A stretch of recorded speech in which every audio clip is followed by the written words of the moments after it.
which is my primary topic today. We are looking at yoga as it enables us to set intention, intentional self-directed neuroplasticity, because we are not machines changing the brain, but awareness guiding the brain. There's a big difference. It cannot be mechanical. It has to be choice-based. And the famous statement, neurons that fire together, wire together. And the Hebbian principle, which yoga brings together through movement, breath, attention, and attitude. This combination, I'm going to, please underline it, blue, green, yellow, with all the colors you can think of. This combination is rarely found simultaneously in any other activity. Can you have movement? Can you have breath? Can you have attention? And can you have attitude? I believe yoga stands head and shoulders above everything else for that one reason, that it has all of it. Why does it have all of it? Pancha Kosha. Movement and posture through Annamaya. Breath and autonomic regulation. Today, the most important aspect of yoga in physiology is autonomic balance and autonomic regulation. Attention, emotional regulation through the Manomaya. Choice, insight, restraint. When somebody is mean to you, can you choose not to react to them and punch them in the nose? If you can do that, you're human. If you are a bundle of reflexes, you are subhuman. A snake will bite you. A dog will bite you. An elephant will trample you if you hurt it. But people can hurt us and we don't hurt them back because we have chosen not to do so. The power of choice is the superpower of being human.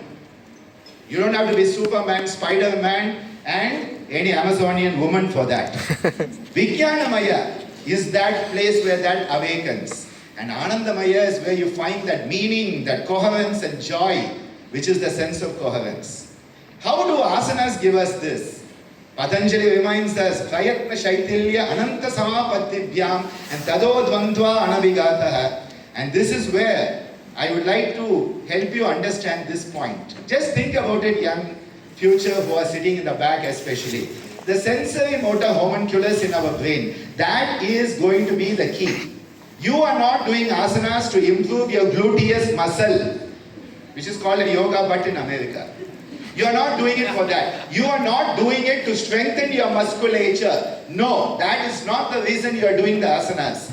When you do the asanas, different parts of your sensory motor homunculus start to fire together. And remember the Hebbian principle? Neurons that fire together, wire together. Neurons that fire together, Wire together. Are you sleeping? Neurons that fire together, Wire together. still 50%. Neurons that fire together, Wire together. now you are awake. See, how many times I have to ask you? From Tamasika to Rajasika and then we'll go to Satvika. So in asanas and neuroplasticity, what is happening? You have to understand the sensory motor homunculus. And what does that do? Very, very simple, nothing complicated. Bring your hands together. Let's bring our hands together in Namaskara Mudra. You know what has happened?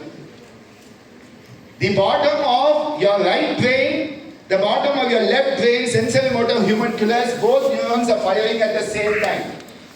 You don't need to pay $500 for a new equipment Americans will find and sell to us. You don't need all of that. Just bring your hands together in Namaskara Mudra and suddenly right and left sensory motor homuncular area at the bottom of both sides are working together. You want to complicate it a bit? You know what you can do? You can do this. Bring your fingers together. Okay? Now what has happened? Yoga Mudra. Now another variation. Do this. And now do this, complicated it further. Your brain has had a beautiful workout right now. Your brain is working today. Working today, yeah. What was it doing before today? A bundle of reflexes. We have a bundle of reflexes until power of choice comes in. And you can do practices, Namaskara Mudra, Anjali Mudra, Kailash Mudra, These are not just for chakra activation. These are to remodel what's happening inside your brain. Again, the moment you bring your hand and your foot together, what is happening? Different parts of your sensory motor homunculus. Bring the opposite hand down. Suddenly what has happened? Different parts of the sensory homunculus, the neurons are firing together, and when they fire together, what happens? Wired together. Finally you are learning something today. What did our culture say? They did topu karanam. Whenever you were naughty in school, whenever you were not studying well, right? How many of us have done this? Right? Today if you do it, you will be left, you will be kicked out. Memo. Dr. Manjunath will give you a memo if one of the faculty at SVYASA makes the students do it. Right? UGC will call it anti-ragging policy. Student harassment. You are enhancing neuroplasticity. Right hand to left earlobe. Let's do this. Left hand to right earlobe. Crisscross. And then what do? You breathe in, and as you breathe out, you come down. And beautiful Bhastrika. Then movement, breath, attention, crisscross. And then you go to Lord Ganesha. I went and saw Vidya Ganapati today. Knock your head. Knock some sense into your head. Crisscross. What has happened? Awakened your consciousness. All the neurons start to fire. And when they fire, they can fire. And now this is sold back to us. Again, asanas, as Professor Thomas asked, what are these asanas doing if yoga is all about liberation? Well, in order to liberate, you have to be fit. You have to be worthy of that experience, otherwise those doors will not open to you. How do you make yourself ready for that Kaivalya experience? Yoga anga anushtana tashuddhikshaye jnana dipti aviveka gyate. Then comes yama niyama asana. So you have to become worthy, worthiness quotient, yogyata. As Patanjali says, dharana sucha, yogyata. Yogyata. Manasaha. So for dharana you get yogyata through pranayama. For kaivalya you get yogyata through all the ashtanga. That is why they exist. Now this is pose. Instagram, 1,000 likes. I stand on my head, 5,000 people like it. I speak philosophy, 50 people like it. And that is Instagram problem today, right? So what do? I stand upside down and speak philosophy and 25,000 like it. That is how you beat it. Give them what they want, but then make them hear what they need to hear. And first you start asana as pose. Posing for somebody, it is externalized, bahiranga. Then you start to understand what is happening inside you. The whole psycho, neuro, immuno-endocrinology is what Yogasana does to you.